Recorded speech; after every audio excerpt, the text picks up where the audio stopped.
I don't know, for me, that gets me going inside. That someone can get to the marrow of life that acutely and extract it and then present it to me in a way that I feel like I experienced it as they did. Like, that's great writing. It is. Whether it's about golf or whatever.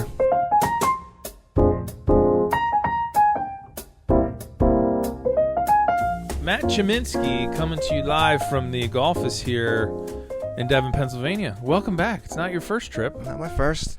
Yeah. Hopefully not the last. I was thinking the exact same thing. You were here last time to talk about we talked about golf and philosophy.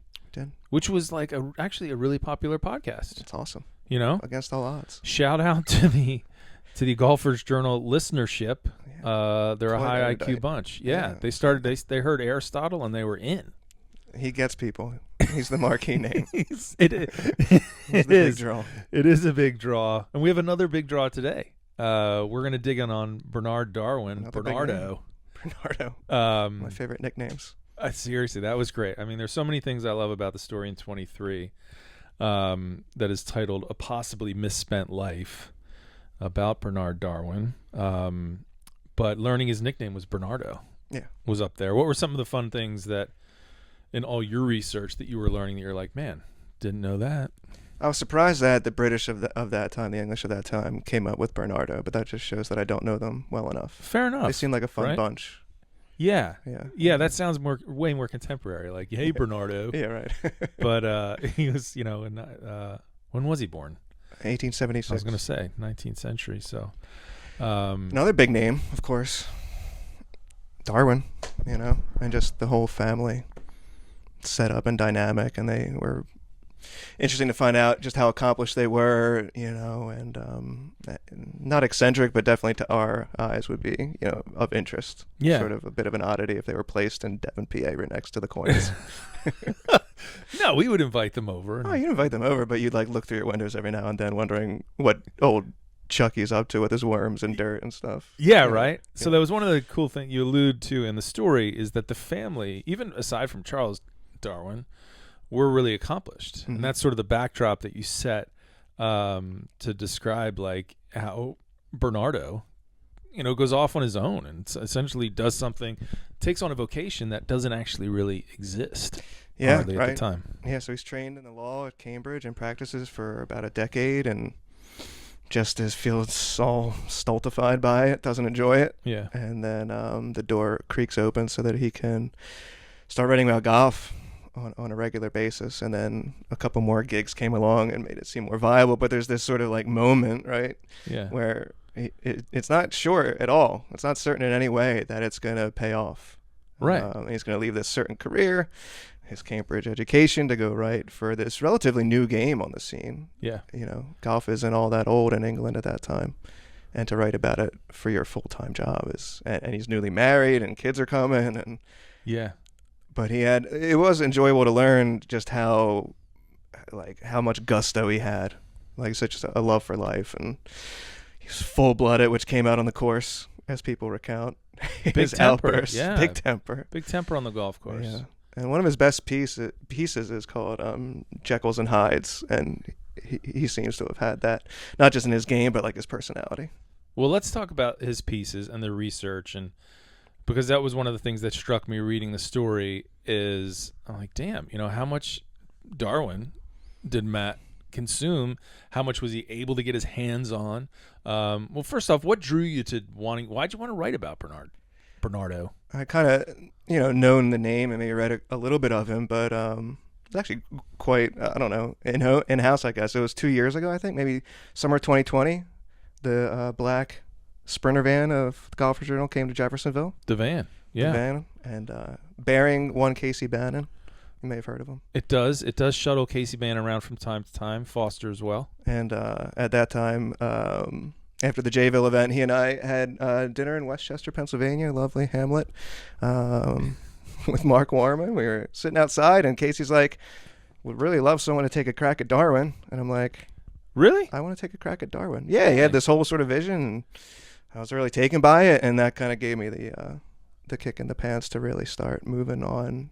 I mean, that's years ago now at this point, and it's finally come to fruition in number 23. But that was like the genesis, or at least the impetus to really start diving into Bernard. Well, shout out to Casey. Thank you, Casey, because it did turn into something really, really cool. And I love to hear the genesis of stories, and also hear like the amount of time that passes between, and that's I think that's interesting as a reader or a listener to know. I mean, and as an editor, you certainly know it, because ideas that you kicked around 4 and 5 years ago now, you go back to them, or they finally show up in print. So this one marinated for the right amount of time. So we say, all right, Darwin, you're interested. Do you just start reading Darwin? You just went on, Abe books, ABE books. Yeah, I forget what, Amazon, and used books everywhere. And there's a substantial amount of his writings in print, or that you can acquire, even if they're not being actively published right now. Yeah, I have under this coffee table, I have a small selection. Let me pull, and this was actually here, Bernardo. This one edited by Jeff Silverman. So this is stuff that's out of copyright probably, and there seem to be like a lot of collections like that. I'm just in case we wanted to pull a little bit. The Darwin sketchbook. The Darwin sketchbook was a good one. So I want to get this right, but I think it's the Classics of Golf. Yeah, the Classics of Golf. This one's edited by Robert McDonald, and they have all sorts of offerings, and they were often forwarded by Herb Wind. Well, the Classics of Golf is interesting, right? It was like 67 books or something that Herbert Warren Wind was involved, or did he start it? Where they created like a golf canon, Yeah. And Wind and Darwin were buddies. So he does the foreword in that book? Yeah, a lot of them. And, a lot of similar ideas crop up in the different forewords, but they each add something different. And and with the golf courses of the British Isles, Ben Crenshaw writes the afterword. Right. So I get these names, On the one that's in the classic? In the okay. Yeah, that edition from that 1910 book that Darwin wrote. And that's great, of course, because not only him as a player, but as, Core and Crenshaw. As architects. So. Yeah, you mentioned that in the story. It's a really good quote, and it's actually quite poetic what Crenshaw says about how reading Darwin makes you want to run out and play. Yeah, that you can't get your shoes on fast enough, or right. I thought, I'm like, damn, nice one, Ben. Yeah, pretty good. Yeah, you can spin it. So, all right. So you're consuming Darwin. What are you finding as you read? Are you enjoying it? Are you like, this sounds old, or out of, or sort of anachronistic, or that's the enjoyment for me sometimes. Well, we should say to start off that Matt Chominski is our resident, especially now that I've left academia. Matt, you are our academic. Oh man. So we do give you assignment, ask you to do stuff like Darwin and come on and talk philosophy and golf, and so the cerebral mountains to climb, you do so well, and this was one of those tasks, so you did enjoy it. I enjoyed it thoroughly. It wasn't without its moments of like angst and real doubt. There was a moment in which I'm reading Darwin and enjoying it, as you're saying, but then it dawns on me that this guy is the best ever. That's a good point. And writing for the Golfer's Journal, which, not blowing smoke up anyone's kilt, but is the best on the scene right now. And I'm like, oh shit. Right. Like, how am I going to make this worth the ink on the page? Because it's the best, my opinion, right, the best golf writer that I've come across. And then for this publication, that's top notch. But you got to push through that, as you know. And that's putting in those terms. That's interesting. Yeah, that is pretty intimidating. And if you do think about it that way, you'll probably never not going to write a word. So you push through. And even, I guess I can say, right at the end of the piece, I have portions of a talk I had with Wright Thompson. Yes. Who, you're like, all right, well, here's another dude that's freaking awesome. Mm-hmm. And like better than me. By far. I don't like this ranking in betters and bests. I'm just putting you into my process of like not total self-doubt. That is interesting artistically, to like when people talk about try to rank books and writers and talk about bests and this, because the piece actually kicks off with Herbert Warren Wynn talking about Darwin, a quote about Darwin. Yeah. About him being the best golf writer. And if you're a golf writer, every golf writer has to read him, and every sports writer, etc. And I felt a little guilty because I have read Darwin, but I have not certainly read as much as you, and probably maybe not as much as I should.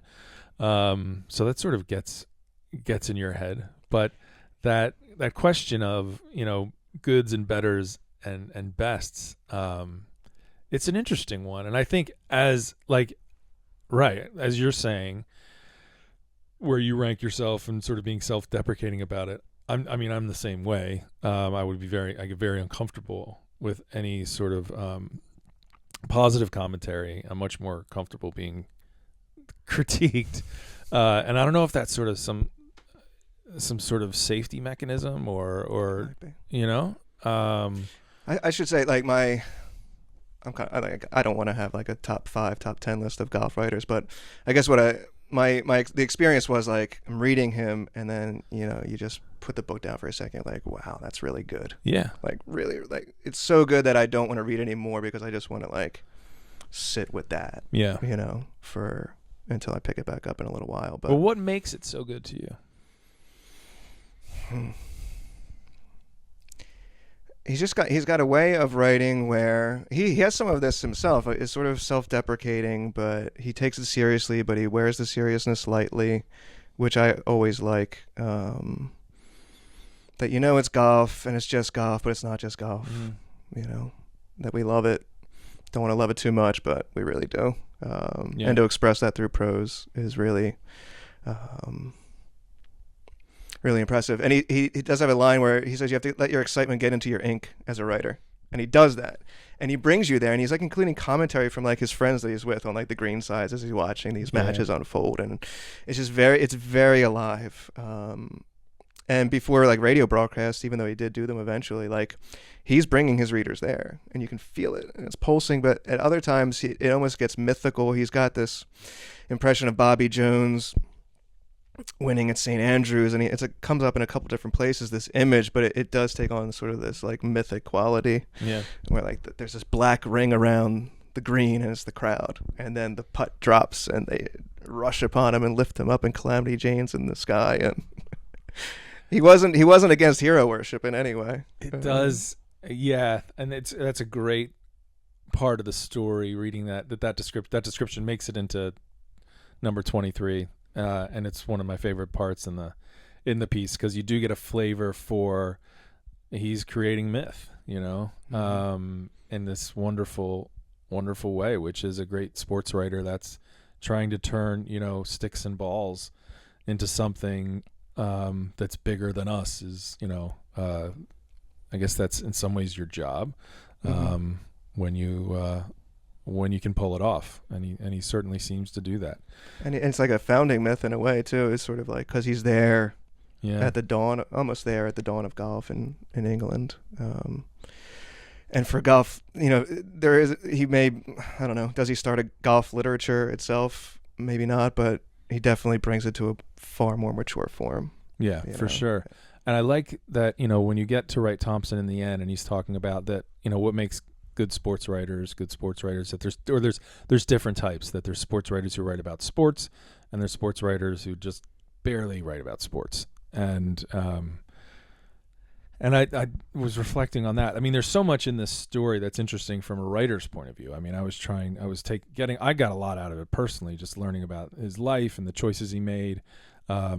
It sounded so similar to so many people who write for us. That path of like, okay, I do something else for my day job. I started writing about, I'm a lawyer, and it sounded like Will Bardwell for a second, Jay Revel, that I have another job, but I started writing about golf, and then I had the chance to do it for the Evening Standard or wherever he started writing, and then it becomes his full-time job.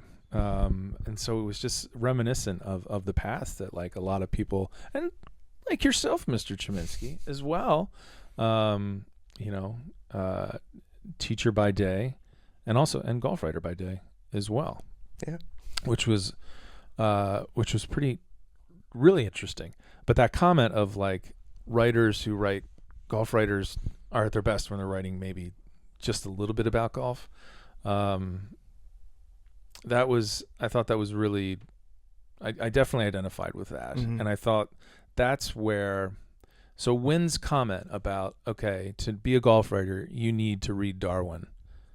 Darwin read Dickens. Yeah. You know what I mean? And I think mm-hmm. maybe that's like, okay, what's your secret sauce? Is that he didn't grow up reading about golf, right? No. He grew up reading literature. Yeah, he's classically educated, lover of Yeah. Dickens, loved the Conan Doyle, Sherlock stories, although he understood it was light reading and enjoyable, Yeah. you know, for the yarn of it. But yeah, and he would weave all that in to his golf writings. And it wasn't some sort of like snobby highbrow thing. It was sort of like common language. That his readers would have been familiar with all these sort of little snippets and references and maybe even Latin phrases. Apparently he was pretty good at Latin. Yeah. Which to us seem anachronistic, but at that time it's rather contemporary. No, sure. Yeah. Everyone would have still been taking Latin. Yeah. So it's interesting. It's just I really appreciated that because like my background getting in, I'm like an accidental golf writer, you know, and wasn't, didn't come to golf writing through any sort of, I don't know, sports journalism or whatever, you know, was an English major who liked to read books. So that idea that, okay, this guy was like a Dickens scholar and that's what comes through. And, you know, that's how we learn to tell stories, by reading great stories. Mm-hmm. So, yeah, certainly. Gosh, I think as any golf writer, you should read Darwin and be familiar and be inspired by him, but at the end of the day, read great stuff because that's what he read. You know, right. Yeah, right. And apparently he didn't need some big grand room for his library. It was just this sort of he could have like one bookshelf because he would like reread the same things and love them so deeply. Wow. And knew them so well. So like when he's quoting these things, it's not like he's, you know, going through the shelves and having to find it. It might be from memory, you know. Wow. That he's throwing them in there, from whatever story it might be. That is really interesting. Yeah. What about his family? I mean, so going back to Charles makes a big splash, and that's apparently, and that's got to create this. Obviously create a lot of pressure. You talk about in the story about how he does have memories. So Darwin, the original Darwin that we know the Darwin would have been his grandfather. His grandfather, yeah. But he spent some time with him. Yeah, he spent some time because his mother died very shortly after his birth. And so his father, Francis, Charles' son, wants to take little Bernard to his home to live with Charles and Bernard's grandmother, and so he does have some vague but solid memories of Baba Darwin, Grandpa Charles Baba Darwin, and he has this image this memory of taking a walk with him once. He doesn't remember all the circumstances of it, but it's stuck in his memory. It was like this grand event. He and his grandfather taking the walk over this field. And so his father was trained as a medical doctor, but didn't really practice as a physician. He really devoted himself to botany and would work alongside his dad, and helped edit Charles' autobiographical writings. So and his mother's side, Bernard's mother's side, was Welsh, and so that's kind of in his mix, right? He's a Darwin, but then he also has this Welsh side as well. And I think that influenced him regarding golf as well. Yeah, so like the golf influence maybe comes in from his Francis Welsh is side. introduced to the game by his brother-in-law. Okay. And they're involved with the early development of the game and playing into flower pots and early golf course architecture interests as well, and as much as you could do with what they had at their disposal. And this is before there's early golf architects in England, right? Yeah. Okay, so we're in England. Yeah, we're in England. In Scotland, they would have been playing before, but now that's how I was reading that. It was really interesting reading as well. not only a golf writer but an outstanding player. Yeah. So he really does fall for the game, and head over heels from the outset. Yeah. And has some successes. Yeah, he plays for Cambridge. He captains their team his final year there. He's part of the Oxford and Cambridge Golfing Society from the very beginning. Wins the President's Putter. Yep. Great picture of that. Great picture in the story. So an accomplished player, advances pretty far in the British Amateur a couple times, semifinals twice, and now when I read that stuff, maybe I'm being small, and I probably am, but there's a piece of me that like envies the folks who were playing golf when there were like 500 people who played golf. You know what I mean? Yeah. Because like, all right, like I've got to try and qualify for the Philly Mid-Am because there's 5,000 people who want to play in it, or 2,000 or whatever, how many, however many sign up. But there would be a lot of people who'd be, interested in playing in that tournament, let alone U.S. Mid-Ams and all that. So it's interesting when you look at some of these fields and, it's Darwin or Donald Ross's name is in there. And, and you think, you're like, damn, it would have been cool to play the Open when there were like, 14 dudes. Yeah. And as long as you had golf clubs, you could play. Yeah. But then you pick up their golf clubs. Like, shit, I got to play with this. Yeah, that's true. Yeah. No, but I get the point. Yeah. Yeah. Not that I don't want to take away that he wasn't a great golfer. We can relate. Apparently, he had putting difficulties. Yeah. It was like contorted. Herb Wynn talks about this. It just was completely unnatural, and would go to any length to try to alleviate his putting woes, but I don't know if he was ever able to expel those demons. Interesting. Well, I was reading just the other day. At one point, I think he may have been playing with Joyce Weathered, who he adored as a player, finest female player of the day, and I think he may have abandoned his putter mid-round.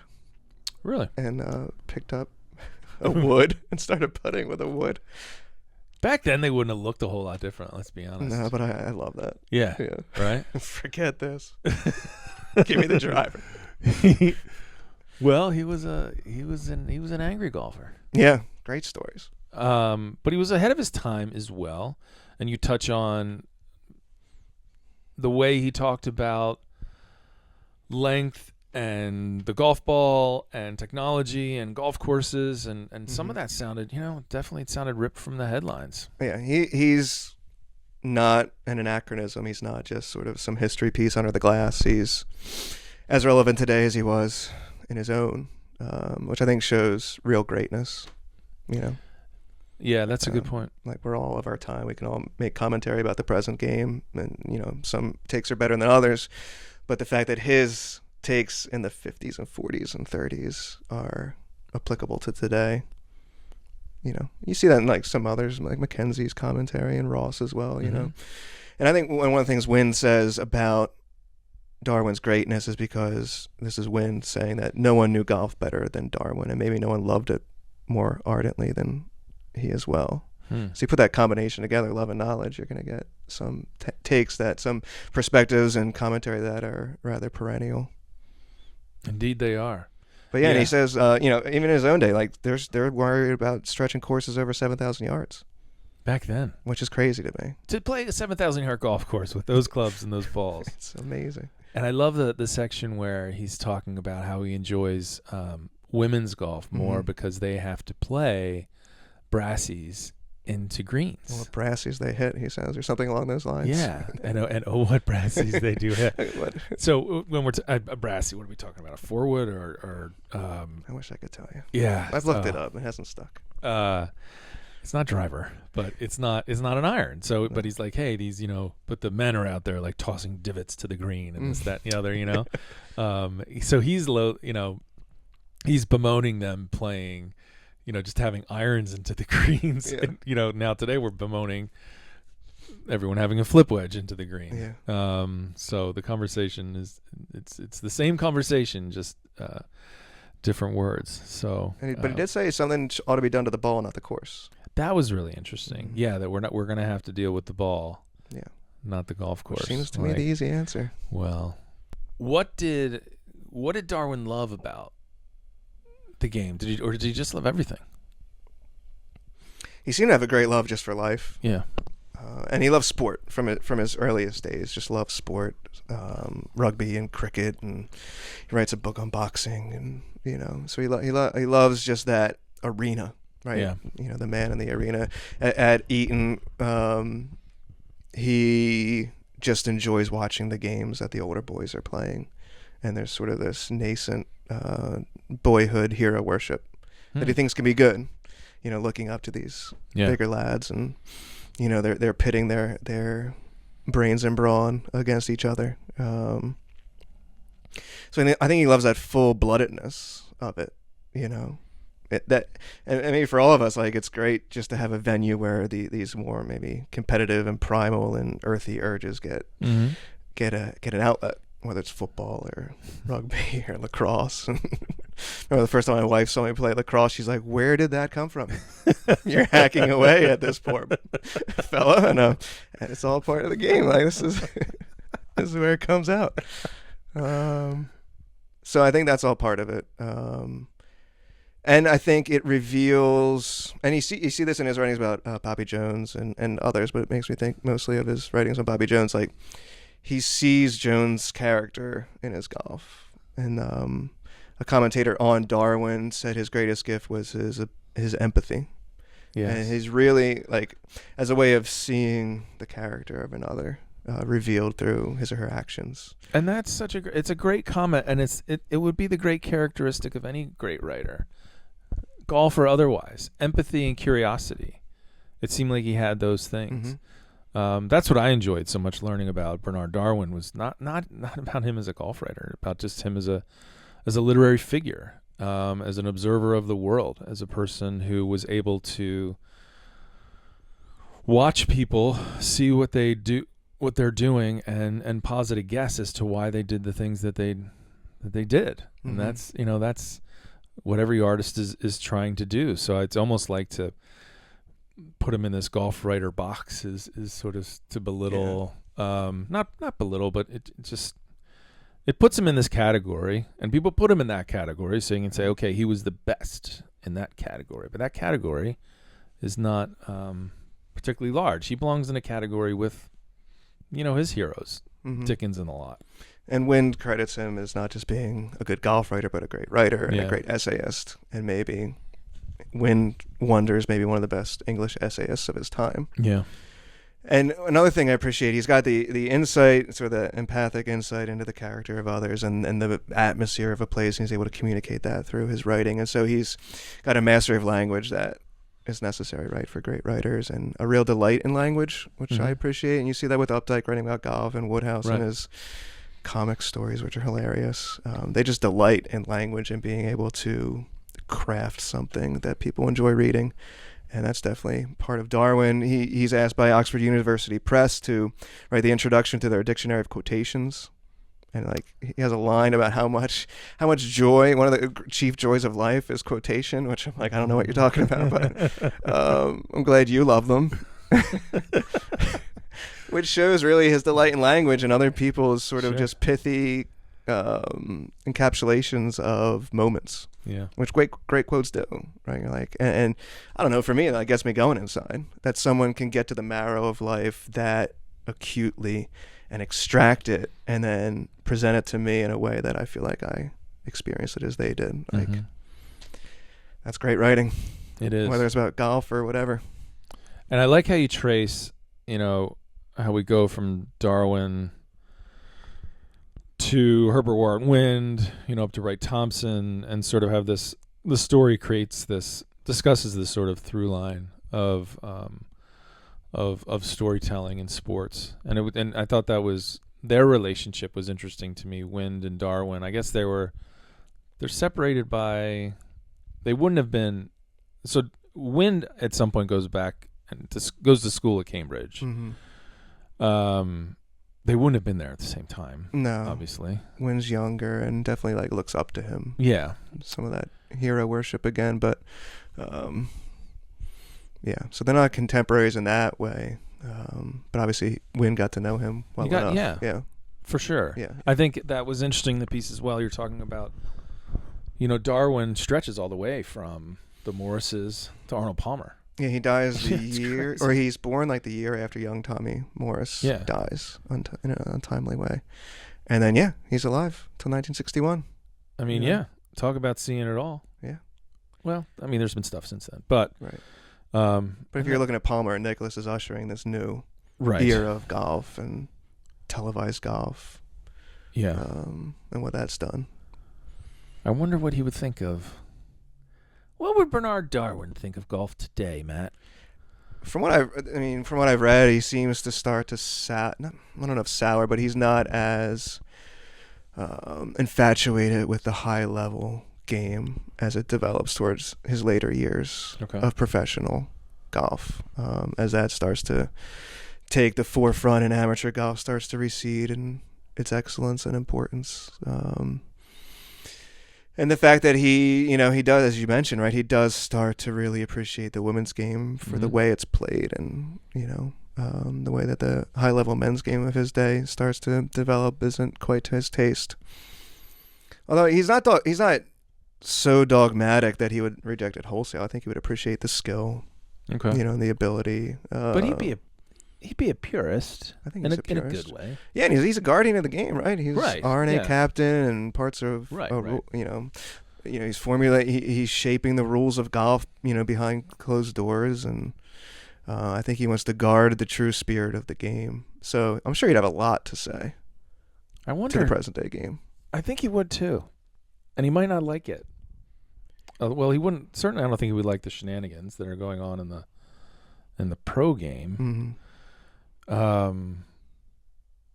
And I wonder, which makes you wonder, like, how many people who play the game are familiar with Bernard Darwin. Mm-hmm. How many? Do you think anyone who plays the game for a living has ever read any Darwin? I mean, golfers alone. Then you talk about professional golfers. I don't know. They say Rory is a good reader. I wonder. I don't know. I was I've told people I was writing this piece, back in the summer or whatever, and they kind of look at me askance, like, Bernard Darwin? I'm like, yeah, Charles' grandson. And they're like, oh, okay, that's great, good for you. Right. I actually told that to a group. So I was playing the Warren course at Notre Dame this summer.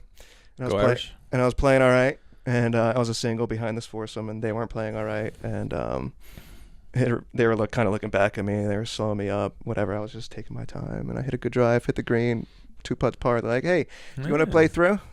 And I'm like, it's no. Power move. Nice. Well done. I don't really want to. As you do. Because I read somewhere, I couldn't find it afterward, but Darwin said something like, there's one irrefutable law of nature regarding golf. It's when you're playing through, you're going to play poorly. There's no doubt about that. And somehow the Golfer's Journal came out. I may have had my broken tee putter cover on, and one guy looked at it and he's like, oh, Golfer's Journal. I just started to develop. And then I hit my tee shot and totally squirted it into the shit. I'm like, oh my goodness. I'm like, I'm writing this piece about Darwin, and he said the following. And I'm like, I got to get out of here. So still applicable today. But still come up in your chatter amongst your foursome. Yeah, but also he's relevant but unknown. He is relevant. But I was able to quote him. Should be read. And he's not. There's no sort of high obstacle to getting into him. No, there's not. He's very accessible. Take your time with him because it's just a delightful read. You're not reading him to get through it. You're reading him to enjoy it and soak it in. And yep. And so and I was reading as well when you're talking about Darwin and that relationship with Herbert Warren Wind, an American golf writer, who I think passes in like 2004 or 5.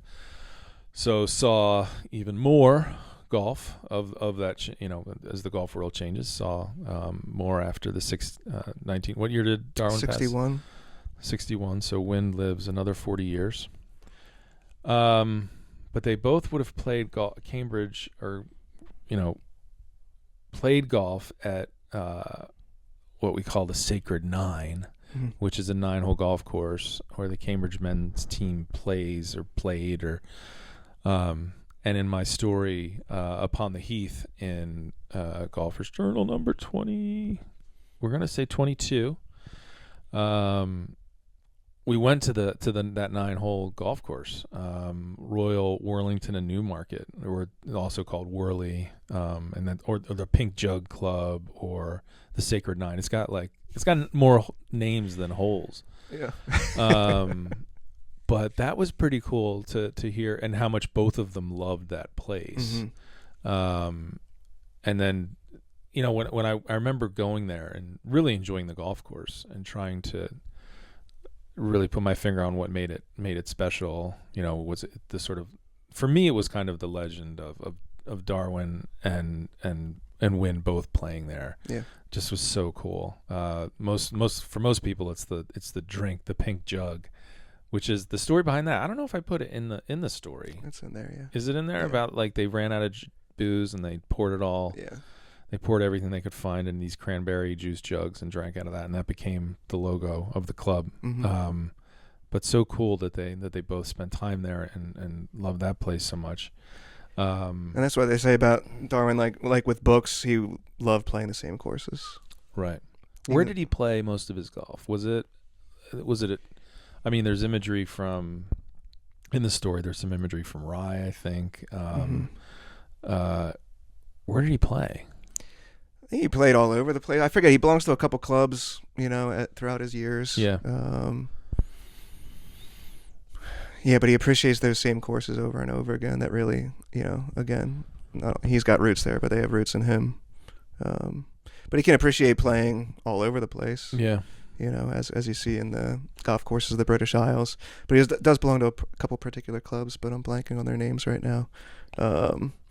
And he comes to the States and plays courses around here even, and appreciates National Golf Links.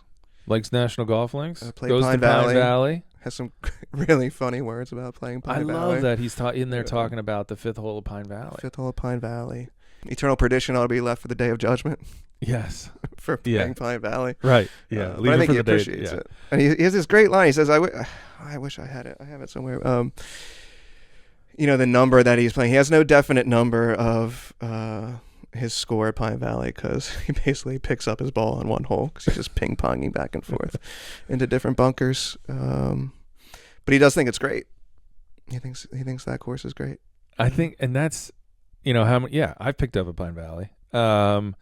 I've had those same feelings. I was, just reading some Darwin recently, and, he's describing the high handicap plights of the high handicap golfer, and I'm like, this sounds like something someone's, and you're talking about, what you had just said about, whenever you play through a group, invariably that's the worst shot you're going to hit all day. Yeah. Even though you've been like bombing it so you can push them along, you're sure to hit a dusty one. Yeah. So all that stuff is what's so great is that, he's writing in the 20s and 30s, 40s.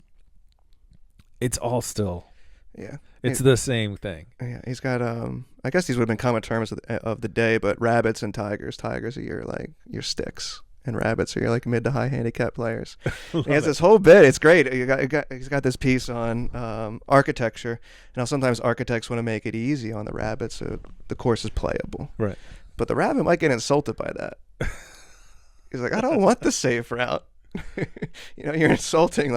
Getting over that, that hero shot over that bunker could be the highlight of my day. Yeah. Even if I scrape by an inch. That's awesome. Rabbit, don't be a rabbit. Be a tiger. But if you are a rabbit. Before there even was a tiger. But, yeah, no, that's how tiger became tiger. Maybe his old man was reading Darwin. Maybe. No, there's apocryphally. a different story to that, but. But I liked it because he has sympathy, because he's a good player himself, and he has sympathy for the rabbit. Yeah. Don't make it too easy on him. Don't insult the rabbit with your easy route. Give him some fun too, some suspense. Fair point. And there's so many things from golf's history that are kind of fusty and old and crusty and not terribly interesting. Bernard Darwin is not one of them. Not one of them. The stuff that you read his stuff and you're like, this sounds like a foursome I've been in, or the people I play with, and it's relevant, it's interesting. And it's interesting. I mean, the fact that he's a player and a writer, and so he's not just the writer, right? He's the person, and you want to get to know Bernardo as much as you can through his prose and the stories about him. And I mean, one of the greatest ones is that he plays in the first Walker Cup in 1922. That's so cool. National Golf Links, and he shows up to cover it. Could you imagine? This is again that moment where I'm thinking, damn it. I wish I was doing this when fewer people played golf, because I'd get an assignment and they'd be like, "Coin, grab your sticks." That's right. Because you're the only one that has golf clubs here. But that's so and great. He's playing. We met. And Jones is there, and Chick Evans, and he's going there to write about it. Someone gets, but he's on as the alternate as well. Yeah. And the captain gets ill. Bring in Bernardo. Grab your sticks. First Walker Cup. At NGLA. And they have footage. Damn. So you can see like his goofy grin and big ears, and he's there. And just having a time of his life. Yeah, it's that old, the way the golf swing shows up in the old footage is great. Yeah. You know, how quick it. Yeah, the pacing. That is so cool. And he wins the singles match.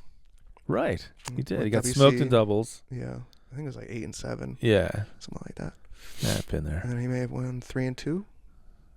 I can never pronounce it. The Oakmont family. Fawns. It's Phones. That one. It's Phones. So and I didn't know that until my first trip to Oakmont. Okay. And I said, "Oh, Mr. Fownes," and I was quickly corrected. But once you remember it's Phones. It's like, telephone. There Easy. Go. I got the image now. So, but he beat Phones. How about that? I think it was like 3 and 2 They're or something. They're not going to like to hear that in Pittsburgh. They're going to wish we mispronounced it. And I think he started off poorly and then rallies. And yeah, he does. Seems to love match play. That's so cool. And he actually criticized. So it's both a compliment and a criticism of American golfers, even back then, that they're very concerned about their number, the score. He's like very much about the match, which I appreciate. Love that. And see that coming all the way around to like the creation of a place like Ohoopee. Yeah. No par on the card. Wow. No one can, and in fact, I have a coaster in the other room on which that I got at Ohoopee on which it says, "No one cares what you shot." It's like the slogan down there. Mm-hmm. Nice. And I love that. Right. No one cares. It's not. Golf originates. Golf is about matches. Yeah. You know, that's the way the game's played. But he does think that's a factor that makes the American player better in the end. Ooh, right. So this is because they're playing against old man par. Yeah, or the bogeyman at that time. Yeah, at that time, he thinks that in the end they're becoming better. They're getting better because of their concern with their number, because every stroke counts. So this is me. Like I like to like he's not this dogmatic sort of like this is the way it is and this is the only way that's good in golf. He's got a sensitivity and a deftness in negotiating, the advantageousness of this way of playing, but also saying, there's something to this as well. Even if on the whole it might not be the best way of playing, it still has its advantages. And he's there for the American invasion of players, to the British Isles, and he sees this before him. But yeah, I mean, I just this past fall played a match, and the guy I was playing with was like, we're just going to play a match. And it was great. Yeah. It was the same thing. We were just down at Ohoopee recently and played matches, and if anyone asked what you shot, you couldn't even tell them if you wanted to. Love it. How'd you play? Well, did you win your match or not? That's all. That's all that matters. Yeah. So cool. So big thanks to you for bringing Bernard Darwin to the Golfers Journal. I'm happy for the chance. Hopefully I did him justice. Did you ever? And really rose, as you said, that is a challenge. Writing about the greatest golf writer, writing about writers is tricky, and it can really mess with your head. But you rose to the challenge. It's a great piece. It's not the only piece you've written. You've written a number of stories for us at this point, and hopefully many more. The Marion story was super fun. That was fun, yeah. You rained out. Was that your first time at Marion? My second. Okay, second. Yeah. Rained out, hanging out, which is not a bad place to be stuck. Not a bad place. Especially when Mr. Capers is about. And I hadn't known him until then. Yeah. Legend. I know that now. Legend. Yeah, absolutely. So he's the caretaker of Marion's archives. Which are fantastic. Magical. And you got to dig in. Just tell us, what was the best Best thing you saw in there. I love the letters that they had hanging on the first room that you enter with the fireplace and little library there, bookshelves. And it's this wood. It's like what you would imagine, like Marion Archives, hardwood paneling. Yeah. Old silver trophies behind glass that you can barely read the etching on. And then there's some letters, one from Herb Wind. Really? Just to, presidents or people at the club saying thank you for having me, or I had a great time. And so Nicholas and Palmer, but it's a couple from Bobby Jones. Nice. And he insisted, as John Capers was telling us, he insisted on, as long as he could, signing every letter that went out under his letterhead. And so as you go from left to right with those letters, the script gets sort of looser and looser. Bobby Jones? Yeah, Bobby Jones script, because of the disease that's affecting him. My gosh. And so, as Mr. Capers said, eventually he is signing letters by holding onto a tennis ball with the pen fitted through the tennis ball. And it just shows that grit and determination that Darwin highlights so well. And so that really stuck with me. And you get the story of the Wickers, and you get to see a lot of, USGA event, paraphernalia, and they've kept meticulous records of pin placements and scorecards, and you're holding Hogan's 3-wood and feeling his grip as he wrapped it with this little ridge running down the back. Oh yeah. And you see the scorecard of him winning there in 50. So yeah, it's just a magical place, and that's why I tried to capture in the story as much as I could. Try to include imagery from like Narnia and pushing through the wardrobe, and or being in Hogwarts, and that's the stairs are moving of their own, and there you are in the archives. And I had talk about squirt and drives in places you don't want them to go. I had a case of those at Marion that day, the squirty drives, not good. Not good, especially when your caddy's like 150 yards that way, you feel bad for him. Right? Yeah, they're 4-caddy on every hole at Marion. I used to caddy for a dude. It was so sad. When you go 4-caddy, he would ask you to also leave the 7-iron, and your heart just broke. You're like, oh, dude. That's so sad. Yeah, but then you're also glad because you're like, I'm not walking back, man. Yeah, right. Exactly. That's where I was, and then after the thunder delay, we come back out, and the sky is gorgeous, and it's getting close to the sunset and whatnot. But so we go into the break, the thunder delay, the weather delay on the 10th, and then we come out and we finish that hole. But when we get to the 11th, the Bobby Jones hole, he just hands me the 4-iron. And you're like, no, I figured it out. No, I'm like, good call. Because then I put one in the middle of the fairway, put it on the green. I'm like, I'm trusting you. There you go. You can go around Marion with you can hit a lot of 4-irons at Marion if you want to. Yeah. But that was a great time being up in the archives, and then just a couple of days later, I'm like, man, I should just turn this into something. And indeed, you did. That was great. Sent it to Travis, and that's how it works. And then another piece I just want to touch on. A great essay. People should go back and check it out. Not in the book, but one of our earlier, when we started doing essays digitally. The Cobbs Creek reflection on when you're out there. I think it was like one of the last days of Cobbs. October 2020. Yeah. Right before it shut down. Yeah. And so I bring that up not only because it's a great story, but there's been some news. I don't know if have you been following the developments. I saw there was some news recently. There'd been like some good news, some bad news. I mean, we were down on a hoopy, got to talk to Gil and Jim Wagner, who are very involved, and Jim was expressed his, at that point, it was more bad news than good. Yeah. They were struggling with city governments and boards. There was some bureaucracy they were struggling with, which I think has been the story. I think they've raised a ton of money.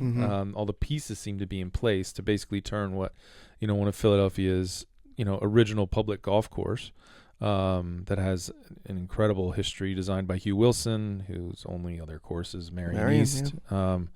Only other lone sole design. I guess he did some work at Seaview too, but so it has that history, incredibly important to African American golf. Shares the creek with Marion. Right? That's Cobbs Creek, right? Marion goes down to what, when I was playing it the last time, was the third at Cobbs. Yeah, that's right. That's Cobbs Creek.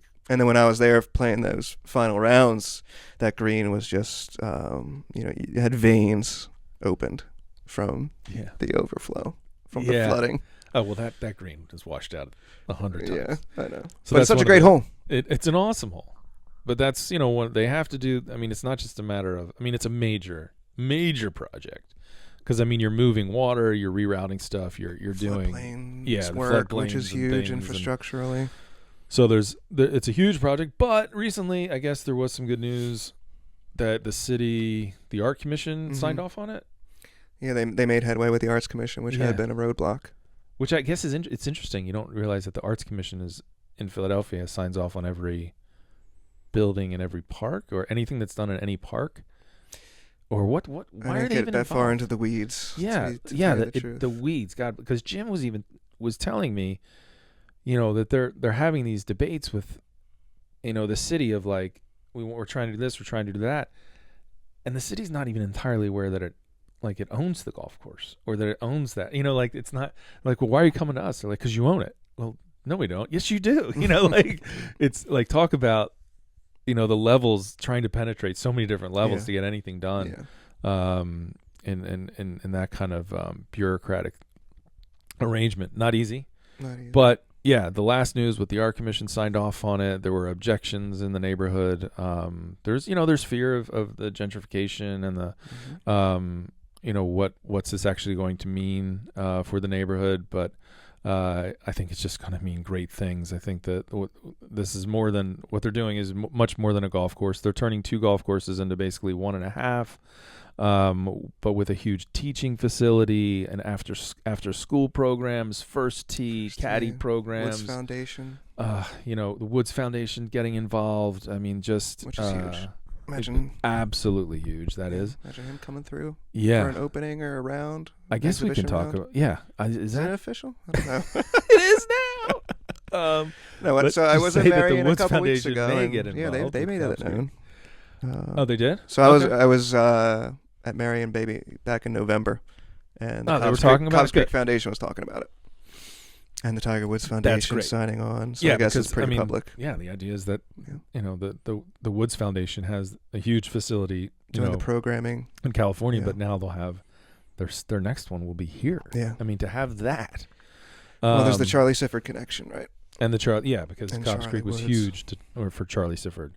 The first place that Arnold Palmer ever played with a black player in competition. Oh, is that right? In Cobbs Creek. Yeah, they used to have the Daily News Open. Yeah. Where he, I guess it's 3, 4, 5 is the hole with the creek running straight through the middle. Apparently, that Jim Wagner said that's going to have to change because of. Well, the creek got so wide, there was nowhere to hit it anymore, and those trees were overhanging. It wasn't much of an option. It was a split fairway. Yeah, it wasn't really all that split because you could only go one way because the trees were hanging over the right side. If you've never seen it, it's a par 4. With a creek that basically runs diagonally from the lower left to the upper right. Okay, splits the fairway that way. But over the years, the water, the creek got wider and wider and wider. The trees on the outside grew over and over and over. Yeah. So there was just nowhere to hit the ball. Yeah.